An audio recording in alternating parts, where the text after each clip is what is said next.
Hey, good morning, good afternoon, good evening. My name is Tony Saldanha. And hey, I'm delighted to join you in this logistic webinar on a topic that I'm sure is very much uppermost in your mind, which is artificial intelligence and tools. And more specifically, everybody's talking about AI tools. How do you go about trying to figure out which tools to choose? This is obviously a dilemma, not just for the legal industry, it's a dilemma for everybody in the world out here. And I recently came across an example which has got nothing to do with artificial intelligence, as you can see from the title. It has everything to do with the tennis icon Roger Federer.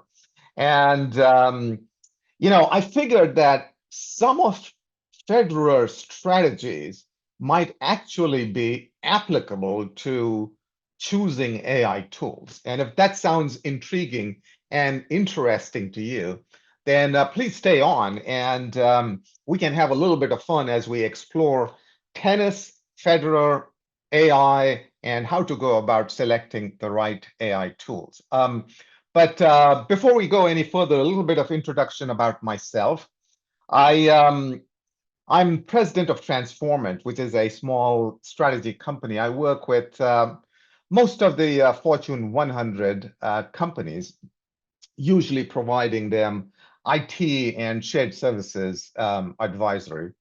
Prior to that, I spent 27 years at Procter and Gamble, including having responsibility for IT and global business services, global shared services across the entire world. At Procter and Gamble, that was a $2.5 billion organization. And in more recent times, I've done a little bit of writing, and I'm fortunate that both of the books that I've written, Why Digital Transformations Fail and Revolutionizing Business Operations, seem to resonate with the times. But anyway, enough about myself. Let's go ahead and talk about Federer. Now, I'm sure you read the news about Federer giving a speech at Dartmouth College. I think this was like last month or a few weeks ago. Um, Interestingly, his speech at the graduation, he was the featured guest at the Dartmouth graduation. It became a viral hit. It was like all over the place. And what is interesting is that, his speech, he did a fabulous job of linking not just the reasons for his success, but then also providing the new grads with some incredible insights in what it takes to be a winner, right? And of course, we all want to do that in our businesses, in our personal lives, and so on and so forth. And so I think this is, if you haven't had a chance to listen or read about this particular speech, I would recommend that you look it up. I think you're going to be very, very interested in it. But just to kind of give you some highlights, here are some of the few key messages from Federer on winning, right?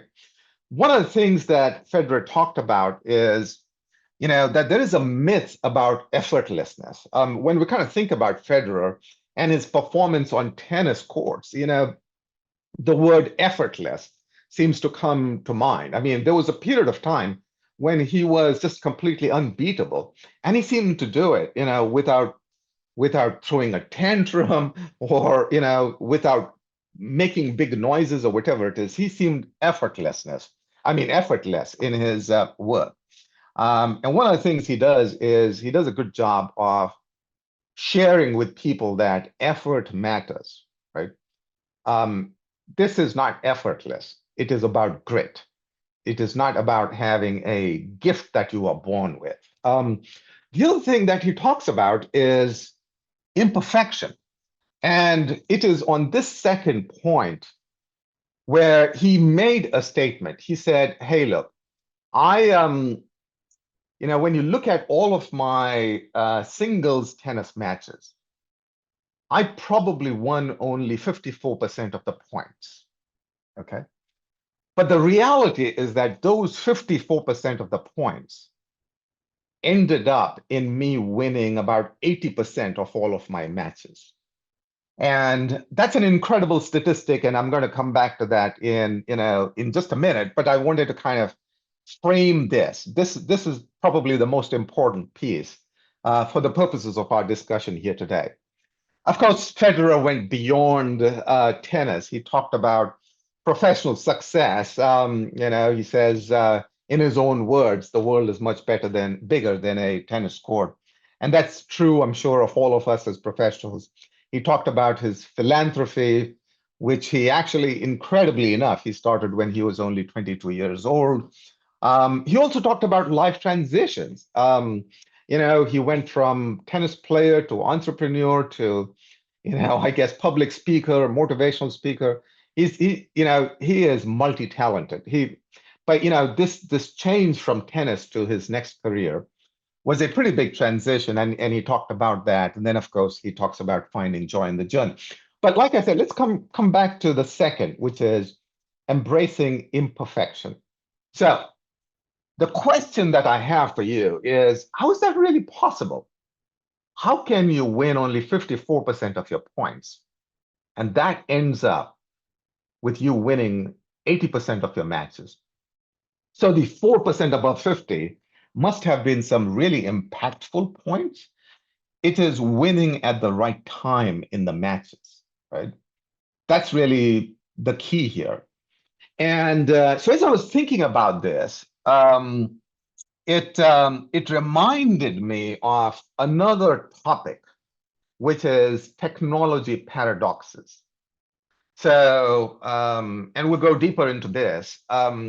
There's some work that was done about 10 years ago by a famous Canadian professor, Andrew Feenberg, and I'll introduce him in just a minute. But among his work was a statement, a paradox, which is called efficiency versus success. And basically what that says is efficiency does not explain success. Success explains efficiency, right? Efficiency of 54% does not explain Federer's 80% success. But his success, the 80% success in winning matches, explains the efficiency, which is how he was able to win at very crucial points in the tennis matches. So let's go a little deeper into that. As I mentioned, this comes from this body of work by Andrew Feenberg. He's a philosopher and professor at the School of Communications in Vancouver. And, he did this work called the 10 Paradoxes of Technology. And I know this is a little bit of a divergence from the AI topics, but I think it's really important for me to establish this foundation before I get into AI. And I'm sure you're going to enjoy it because this is very stimulating, intellectually stimulating as you get into technology.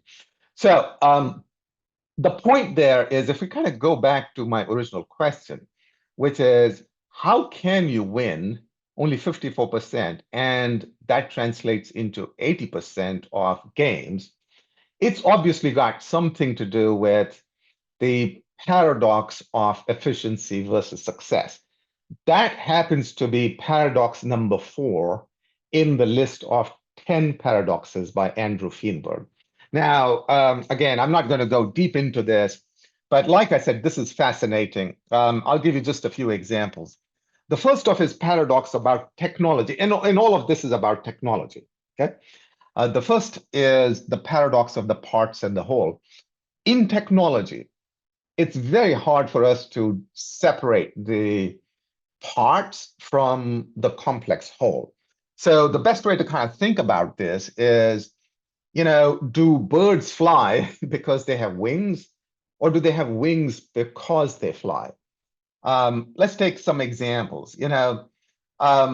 Is Microsoft or Google or Amazon successful because, of specific software, or do they have those specific softwares because they are good, right? And so this is what he means by the paradox of the parts in the whole. The second paradox is called the paradox of the obvious. Um, the thing about technology is that it becomes like the air that we breathe. We forget that it exists. So when you kind of think about the fact that before COVID, you know, using Zoom or video conferencing was, not a big deal. Now it's become an obvious. We don't even think about it, or text messaging or emails, right? So one of the things about the philosophy of technology is that when it becomes good, it becomes obvious. We stop thinking about it, right? That's really paradox number two. Paradox number three is paradox of the origin, which is behind every successful technology. There is a forgotten history, right? So in today's world, as we kind of think about artificial intelligence, we forget that the history of artificial intelligence is simply mathematics. This is mathematics, which is 200, 300, 400 years old. But it is just computing and mathematics that has led to artificial intelligence, right? Paradox number four is the one that we're going to go deeper into, which is the efficiency versus success. And I'm going to pause there and come back to that later. Obviously, I don't have time to kind of go into the remaining paradoxes, but if you're interested, please look this up. I mean, there are some very, very fascinating things about technology and about the philosophy of technology that I suspect you're going to be very interested to read about, okay? But let's come back to the point, which is the fourth paradox of technology, which is efficiency versus success. The point there is, when technology becomes successful, you cannot explain that success only by how good it is. You have to understand the context, the timing, the environment, and a whole bunch of other stuff. So I want to come back to my COVID example. Zoom and other video conferences existed way before COVID, right? But then suddenly the context changed. And then this became, an overnight success, right? Context is important. The fact that Federer could only win 54% of points, but he won 80% of his matches means that the context, what does he do during critical times in the matches? That's what's important, right? That's what needs to be studied. Now, so a lot of the work that I did when I kind of came across this Roger Federer match was his speech was that I linked it back to the paradoxes of technology, and specifically this one about efficiency and success. And here's what I want to share with you now, kind of going directly into artificial intelligence and the work that you and I can do in this particular space. Here's what I believe is the paradox of AI tools as technologies. There are many, many, many, many AI tools out there. But for each of you, very few of those will result in you being successful. In other words, your success will determine which AI tool is good for you. Now, obviously, this sounds twisted, but that's the reason why it is called a paradox. A paradox is a statement that at first glance just doesn't make sense, right? And then when you go deeper into it, then you start to see the logic. So when I say to you, there are many tools, but whether you are successful in using a tool will determine whether it is good for you. You're probably saying, "Oh, wait a minute, thanks for nothing. That was completely useless," right? But let me just explain what I mean. I am not suggesting that we wait, or that you wait until the last chapter of your AI tool investment is done to find out if something was good. No, that is not my point. My point is that context is important. Context of your situation, context of what works for you, and then trying it out quickly, iteratively. That's really the key here. Because at the end of the day, as the saying goes, nothing succeeds like success.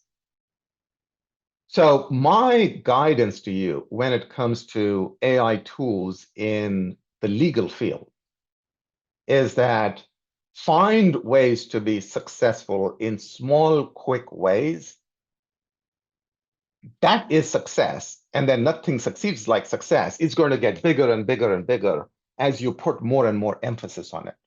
So, let me share what I mean. For powerful AI technologies, we need to pause because today there is a little bit of a rat race. Everybody is talking about artificial intelligence. Every board of directors, every leader wants to invest in artificial intelligence. This is the problem with hype. This is the problem with technology hype cycles. You and I, as practitioners, we get caught in the middle of this because if we wait, if we don't do something with AI quickly enough, then it is too late. But if we jump on board and do the wrong things, then we lose because we lose money, we lose our success, right? So the question then becomes, how do you go about selecting the right tools? And the point about all of the Roger Federer story and the paradox is in the second bullet point, which is you have to ask different questions. Not about, is this tool good? But ask the question, how do I know I will be successful in my context if I use a particular tool? Has anybody else used this tool in my context? Has anybody been successful in somewhat similar circumstances? Maybe a much smaller organization? Or am I going to be on the bleeding edge of AI, right? And what that does is it frames the broader context. And it goes beyond the quality of the AI tool. And that's really what's important. And so, what I want to do before I wrap up this talk is I want to link this to some recommendations and some tips that I can leave with you. I'm going to share with you 3 tips. The first one, when it comes to AI, it's not whether the tool comes from, a big company. It's not whether, the tool has a brand name. Use cases matter. Use it. Experiment with a lot of tools very quickly, cheaply, fast, but then down select from there to a few, ideally 1 or 2 artificial intelligence breakthrough tools. That experimentation, quick, dirty experimentation is really important. That's tip number 1. Tip number 2, always, test out the tool in a holistic context. So the challenge is, most of the times IT organizations, and of course, I come from an IT background, we would test the cost, the quality, user requirements, and so on and so forth, and then we would make a big investment, right? That's not the approach I would take today. I think you actually have to get people to use it in a small context to get holistic feedback, right? And that's not just the quality of the tool, but do users want to use it? Does it work in a particular social, environmental, political context? That's really what you want to do. Holistic context is really important. And then finally, look for use cases. There's a big difference between use cases and AI as a platform. So artificial intelligence as a platform is very, very powerful. specific uses. Can you use it to make decisions for small claim courts? That's a use case. Can you use artificial intelligence as a way to do documentation, to draft out contracts? That's a use case. Look for proven use cases, right? And look to see if they've been successful in similar companies, similar contexts. And that's really what the key is. Because at the end of the day, the fact of the matter is that, in today's world, something called Martech's law is really important. Martech's law, which you see in front of you, says that technology changes exponentially, but people and organizations change at a logarithmic rate, meaning they become flat. And so the longer you wait, the bigger the gap between your people and technology capability. So you have to start soon. And the only way is to start quickly in a small, cheap way and to experiment. And then the organization starts to change along with the technology. The fact of the matter is that there are use cases, there are possibilities in every facet of law, of politics, of trade, of marketing, media, entertainment, hospitality, sports, you name it. AI is everywhere. That's not the point. The point is use cases. In each of these areas, let's take education for an example, right? Plagiarism checkers, automatic grading, digital learning, virtual lecturers, adaptive learning. This is what I mean by use cases. For your own business, look for use cases. And then what you have to do is you have to break the paradigm that tools, technologies, artificial intelligence is at the center of the revolution. I want to go back. The previous slide, you saw artificial intelligence in the middle. That's wrong. I think the way to think about it is that the human's in the middle and artificial intelligence is your co-pilot. What you are going to do is look for use cases where this co-pilot is going to be working with you to help you be successful. So that's really, what I have learned between the speech from Roger Federer and the paradoxes of technology. I think that the questions that you ask in selecting the right tools for your business is going to be absolutely important. Ask the questions about context that is relevant to you. Ask the questions about how do I know I will be successful, not about how do I know whether this technology is good. And if you do that, you're going to be incredibly successful in the years to come. There is more information about AI and the revolution and use cases in the book Why Digital Transformations Fail. I just thought I'd kind of share that with you in case you're interested in learning more. But for the moment, I thank you for joining me in this session today, and I wish you all the very best in the exciting journey of artificial intelligence. Take care. Bye-bye. Tony, thank you very much. This was very, very amazing.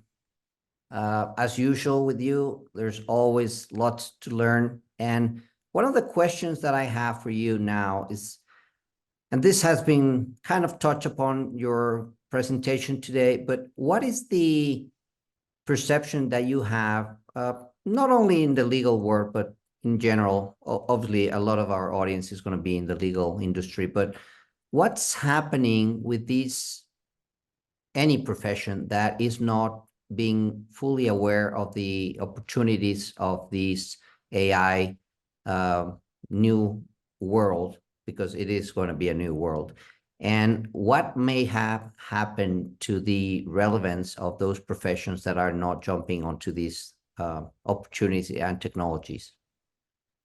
Yes, Alex, that's a fabulous question. So the fact of the matter is that being slow to adopt powerful technology comes with a big price.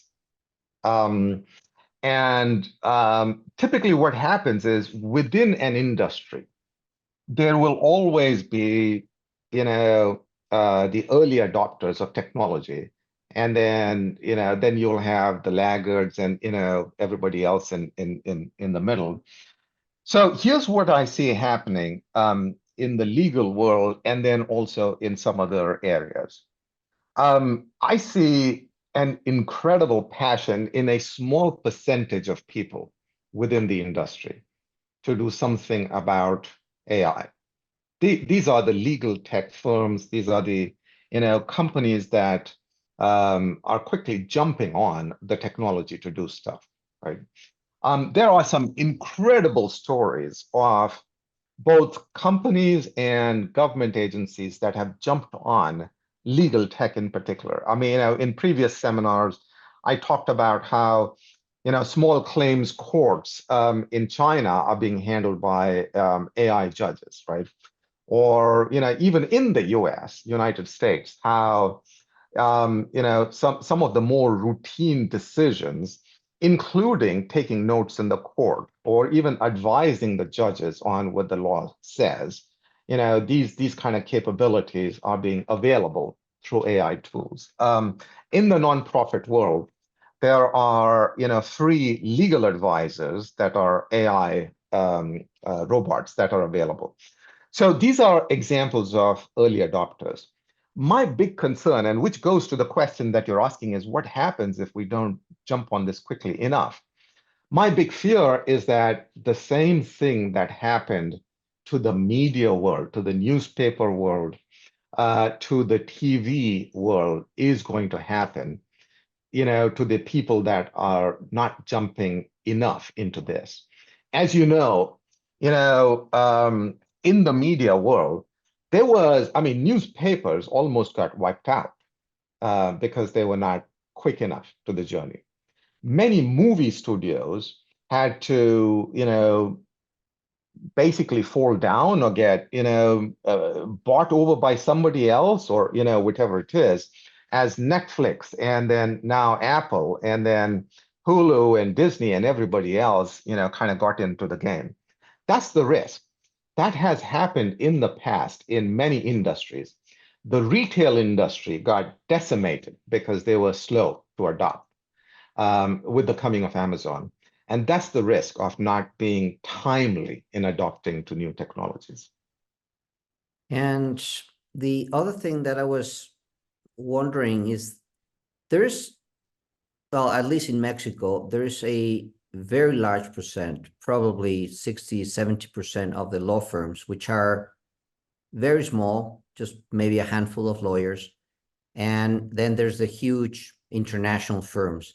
And obviously they have different budgets, different education, different everything, cultures inside. But for those big chunk of the law firms, which are not the big ones, which are already testing the waters and tasting the successes of having these technologies at use, if Roger Federer was a lawyer, how would he set up a law firm with all the things that you have mentioned today, focusing and giving ideas to these small law firms, which are maybe the lawyer and maybe a few other people around? What would make this a change that would be significantly successful? That's a really good question. I think using Roger's thought process there, context is important, right? Efficiency and success. And the context of the small law firms, I actually think that for the practitioners, the legal practitioners in Mexico, you have to keep in mind what you are good at. And what I believe the small firms are good at is agility, quick decision making, testing something, instead of then, trying to work with the big global firm for some decisions to be made on, can I play with this tool or not, right? So I think what Roger might say in this particular context is, leverage your context, which is quick, speedy decision making. Look, there are many use cases if you are a small firm's lawyer in Mexico. There are many, many use cases that, I'm sure you're already using, but they are ready, right? So between Chat GPT, generative AI, drafting documents, the ability to pull up appropriate information of advice in a particular context, the ability to help you decide what to red line in terms of changes, all of these, they are cheap, they're available. That's stuff that you can do now, right? Jump on it. You can jump on it faster than bigger companies can because you are smaller, you are nimble. Actually, I would even go as far as to say, even if you're a lawyer working in a large firm in Mexico, you have still an advantage over a lawyer who comes from a different country or a different background, which is a big country background. Here's what I mean. When I worked at Procter & Gamble, I always did all of my innovative type of work in Mexico and in Latin America and in Asia, as opposed to in the US or in Western Europe. Because I think the way we grow up in many of these developing nations, we are flexible, we're agile. We, when we grow up in these places, necessity is the mother of invention. We're always inventing because there's so many needs, right? And so I think, even for lawyers who work in Mexico for larger firms, you could be the innovation engine for the entire world if you're able to use some of those mindsets and show examples of success. Nothing succeeds like success. Show use cases, show success. And another thing that we have been hearing in different sessions that we have had with other speakers and panels is that they see that maybe as individuals, lawyers in this case, they go in and they use some of the tools like ChatGPT and others, but this is not a cultural situation within the firm. So how do you draw the line of what they use, what they should move to a more corporate approach, and what are the risks of just going crazy on things that are not 100% solid? Because there's a lot of information that, well, in the US, there have been some cases that they were just inventing stuff, and then there was a big case in court. Yes. And this is really where I think, we need to be very clear about the role of AI versus the role of human, right?